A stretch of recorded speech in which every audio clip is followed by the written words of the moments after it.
Nasa 18 na po ang bilang ng mga inaresto ng pulisya dahil sa pagpaputok ng baril sa pagsalubong ng bagong taon. Kabilang sa kanila ang ilang pulis at sundalo. Pati pala bahay sa lungsod ng General Santos ng ama ni Congressman Manny Pacquiao, tinamaan din ang ligaw na bala.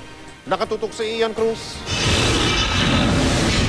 Kitang-kita pa sa kisame ng bahay ni Mang Rosalio Pacquiao, ama ni pambansang kamao Manny Pacquiao, ang butas na nilikha ng isang ligaw na bala. Kwento ng kasambahay ni Mang Rosalio, kahapon lang nila nakita sa sahig ng bahay ang slug na nagmula sa isang kalibre 45 na baril.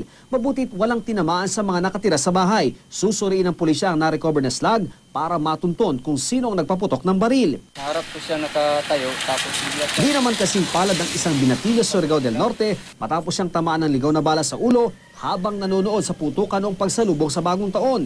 Kritikal ang kondisyon sa ospital ni Jenilito Pacanor at hindi pa siya maoperahan dahil walang-wala raw ang kanyang pamilya. Iniimbestigahan ito ng pulisya sa Surigao City kung saan dalawa ang naitalang biktima ng ligaw na bala.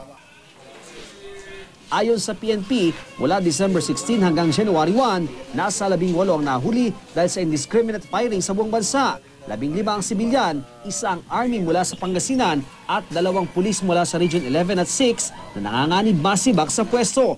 Isa din sa tinututukan ng PNP ay ang kaso ni Stephanie Nicole Elia ng Caloocan City. Mahigit 200 licensed gun owner daw mayroon sa North Caloocan. Ayon sa PNP Firearms and Explosives Office, ipapasa raw nila ang impormasyon sa Caloocan Police upang magamit sa investigasyon. Na-generate na namin yung malaria area ng Caloocan and we are now ready to give the list, which is 242 firearms holder ang nakatira doon. So it will be used by the Caloocan Police Station for their conduct of investigation.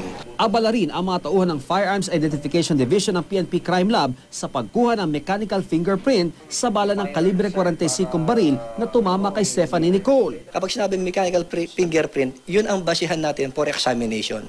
So ito, kahit na anong gawin ho natin, hindi natin matatanggal itong mechanical fingerprint. Pero ang problema, kung hindi lisensyado ang baril na ginamit sa kaso ni Nicole, nanawagan din sa publiko ang kapulisan na makipagtulungan upang mabigyan ng hustisya ang pagkamatay ni Nicole. With the help of the community, masosolve natin ito siguro.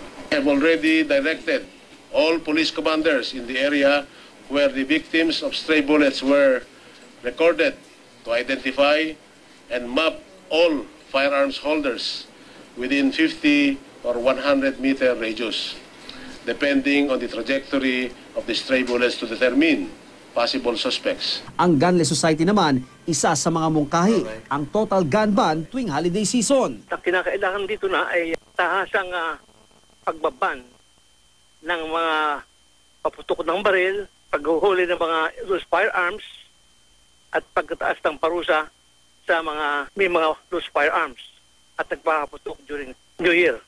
Pero hindi raw naniniwala ang PNP na sagot ito sa problema dahil ang indiscriminate firing sa mga bahay naman daw nangyayari. Ian Cruz, nakatuto, 24 Oras.